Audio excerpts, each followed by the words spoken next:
Well, good morning. I am here with Consul Minuti, the new Consulado de Mexico here in San Antonio, and Alexa Bautista, Consul for Political Affairs and Media, who will help to translate this conversation. Good morning. Good morning, Francesca. Thank you for this opportunity to promote and to explain our services to our community here in San Antonio.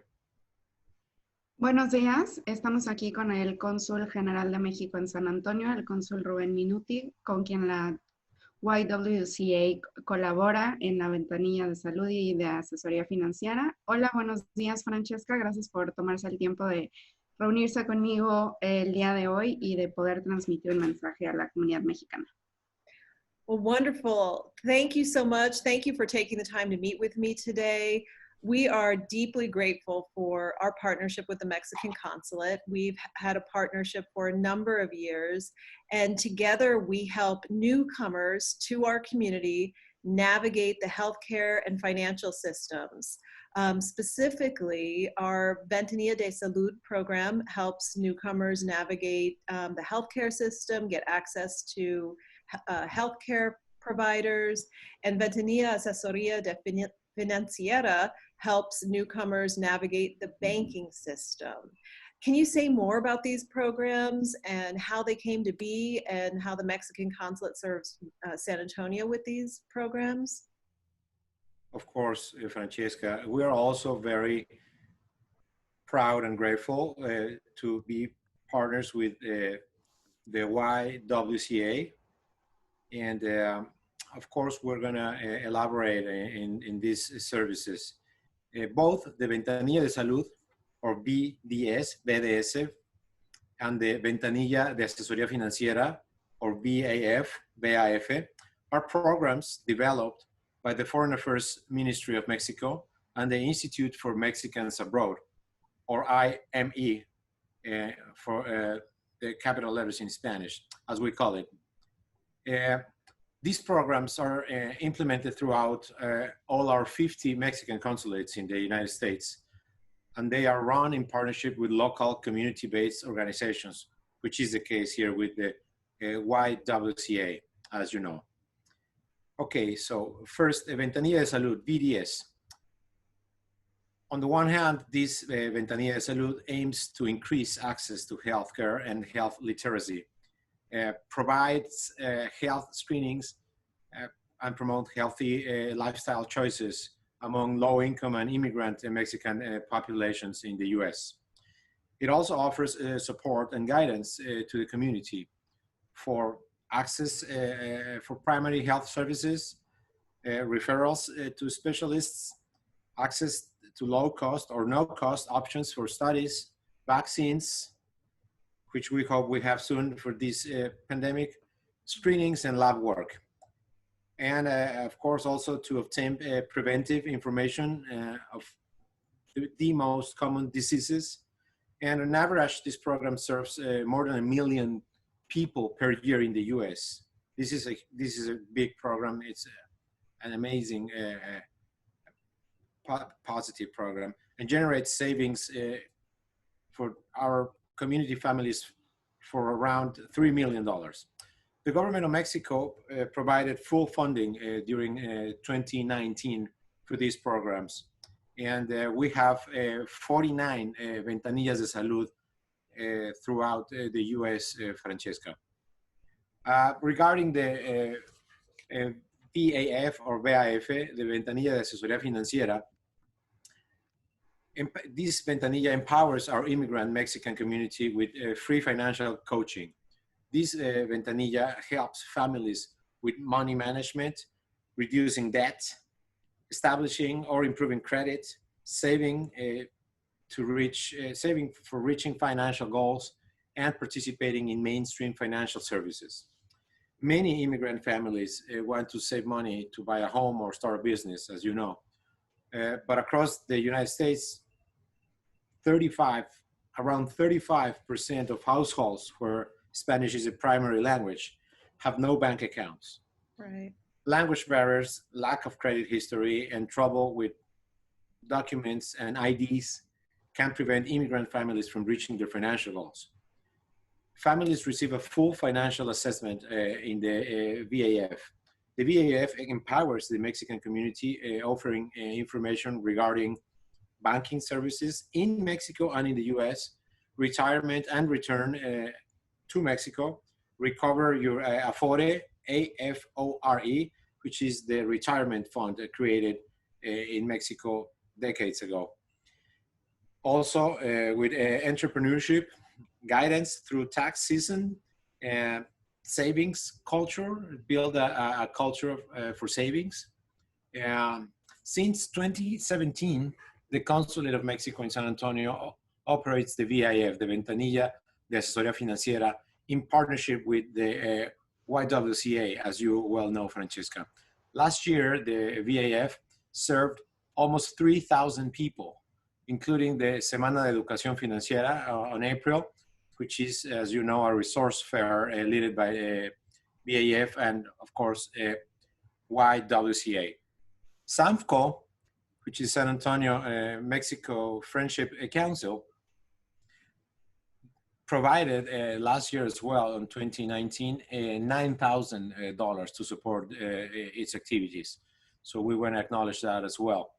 And 3 workshops for entrepreneurs were offered. So I hope this is more or less an introduction for our ventanillas, Francesca. Now, we are grateful for that support. I want to take a moment and summarize it in Spanish for our Spanish listeners. Sí, Cónsul, en la YWCA trabaja con el Consulado desde hace varios años en el programa de Ventanilla de Salud y Ventanilla de Asesoría Financiera. ¿Nos puede decir un poco más sobre estos programas y cómo surgieron? Claro que sí, Francesca. Tanto la Ventanilla de Salud como la Ventanilla de Asesoría Financiera son programas desarrollados por la Secretaría de Relaciones Exteriores y el Instituto de los Mexicanos en el Exterior. Y estos programas se implementan en los 50 consulados mexicanos en Estados Unidos y se operan en asociación con organizaciones locales de la comunidad como la YWCA. Por un lado, la Ventanilla de Salud tiene como objetivo aumentar el acceso a la salud, a la atención médica, proporcionar evaluaciones de salud y promover un estilo de vida saludable entre la población mexicana inmigrante y de bajos ingresos aquí en Estados Unidos. Ofrece apoyo y orientación a la comunidad para acceder a servicios de salud primaria, referir referencias de especialistas, acceder a opciones de salud de bajo costo o sin costo alguno. Tenemos 49 ventanillas de salud en todo Estados Unidos. Y por otro lado está la Ventanilla de Asesoría Financiera, que capacita a nuestra comunidad inmigrante mexicana con asesoría financiera gratuita. Como sabes, muchas familias inmigrantes quieren ahorrar dinero para comprar una casa o iniciar un negocio, pero en los Estados Unidos el 35% de los hogares, el español es el idioma principal y no tienen cuentas bancarias. Hay barreras de idioma, falta de historial crediticio, algunos problemas en la documentación. Y la Ventanilla de Asesoría Financiera ayuda a las familias a precisamente acceder a todos estos recursos y empoderarlos con información. Desde 2017, el Consulado de México en San Antonio opera la Ventanilla de Asesoría Financiera junto con la YWCA y el año pasado atendimos a 2,950 personas. Great.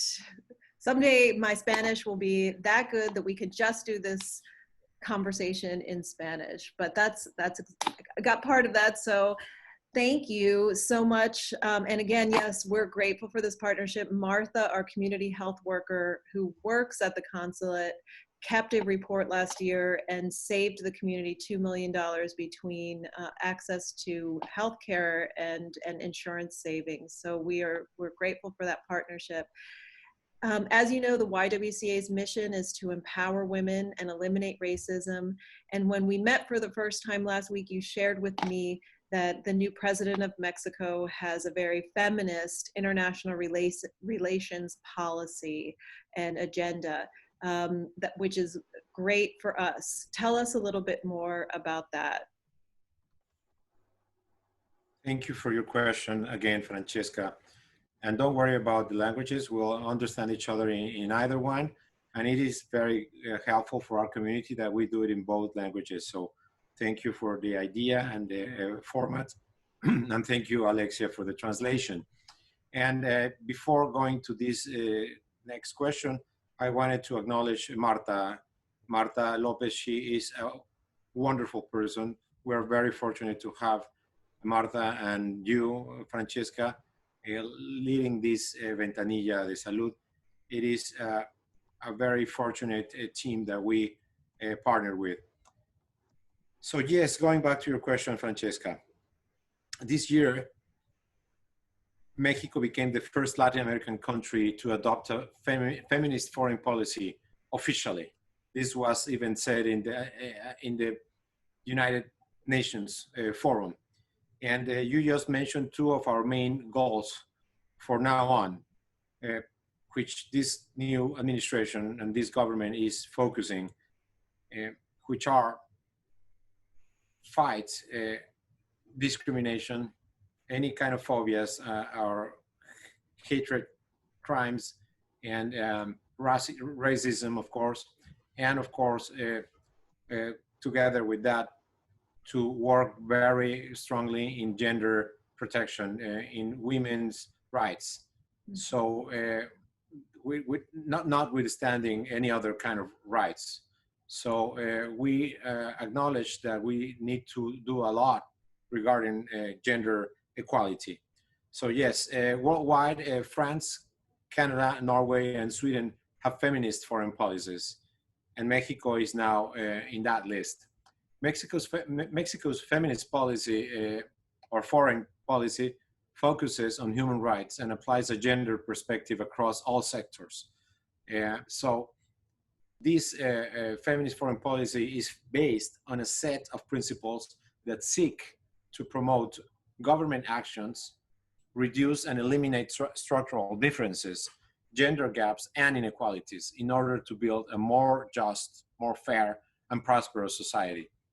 Adding, in addition to other international examples, Mexico's feminist foreign policy will seek to apply its focus on human rights, as I explained earlier, to make visible the contribution of women to foreign policy and global actions, and to maintain its consistency and congruence by doing this both within and outside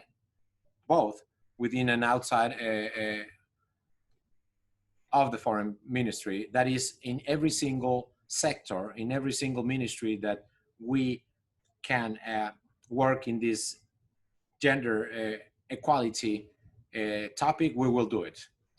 Not only in the foreign affairs, but this is our job here. We are a diplomatic office, so we're working in this regard.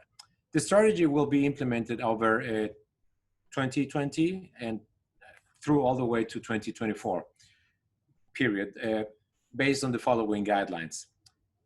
First, foreign policy with a gender perspective and a feminist agenda abroad.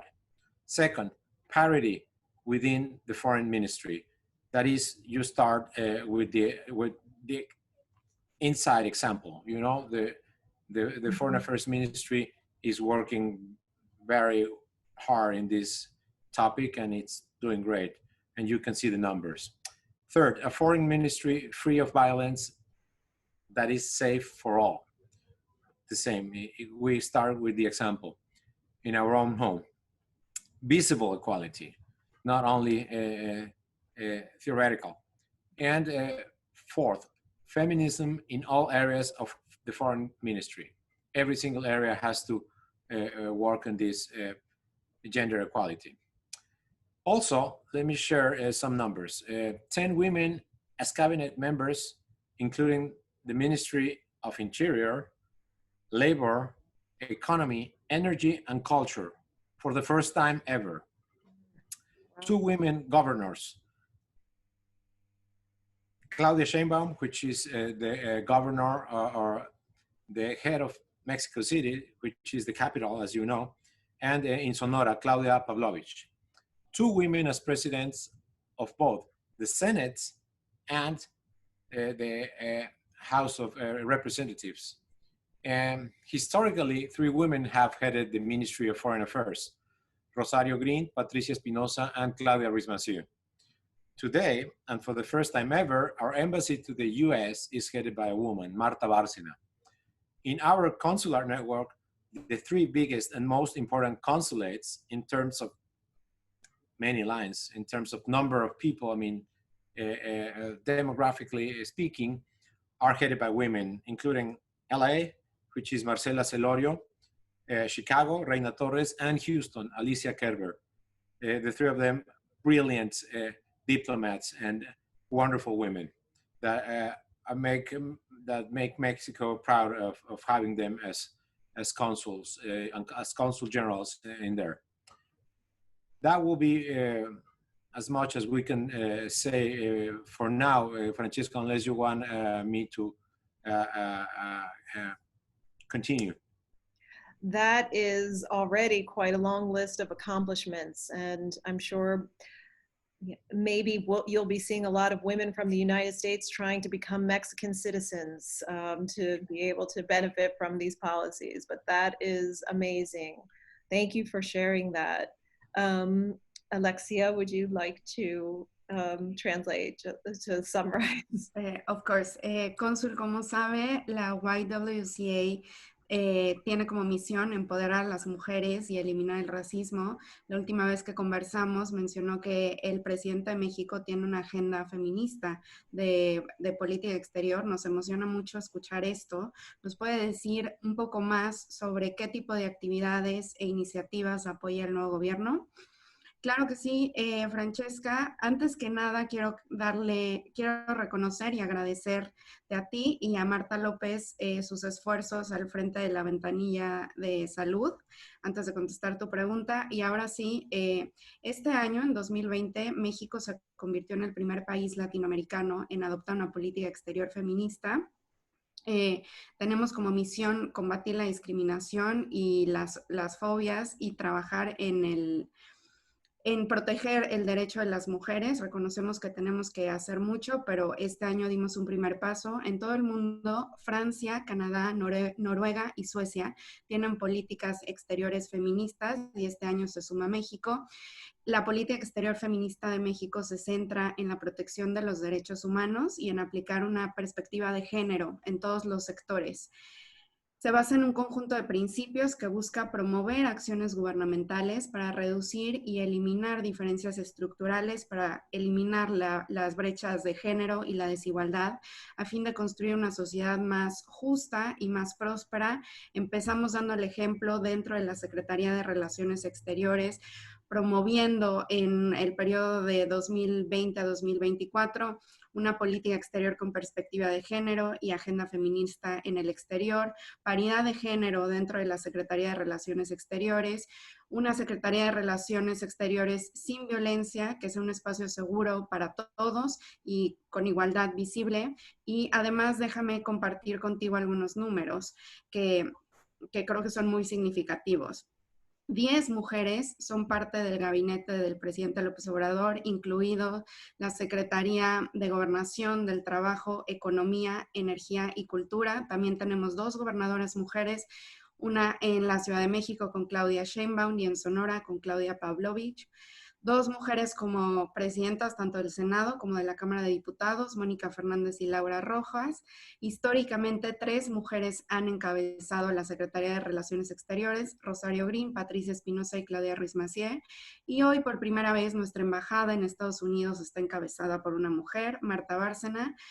Y en nuestra red consular, 3 de nuestros consulados más importantes y más grandes en términos de número de personas a las que atienden están encabezados por mujeres, incluidos Los Ángeles, donde está Marcela Celorio, Chicago, con Reina Torres, y Houston, con la cónsula Alicia Kerber. Well, we look forward to helping you advance your feminist foreign policy. Anything that we can do here in San Antonio together, we are on board. As we said, this is one of our most important partnerships, and we look forward to continuing to work with you in the future. And welcome to San Antonio. And just on a fun note, how long have you been here? 6 months. Have you 6 months, Francesca, and thank you for the welcoming. This city has been nothing but nice to us, and we already feel part of it. We're not new to the city. We are familiar with San Antonio since I remember. But now, as Consul General, I feel very welcome and I feel very happy and integrated. Alexia. Muchas gracias, Cónsul, por esta oportunidad de platicar con usted. Esperamos poder continuar colaborando con ustedes para avanzar esta agenda feminista y bienvenido a San Antonio. Muchas gracias, Francesca, por la bienvenida. Esta ciudad no ha sido más que amable con nosotros y también esperamos poder seguir colaborando. Great, thank you. We look forward to working with you in the future.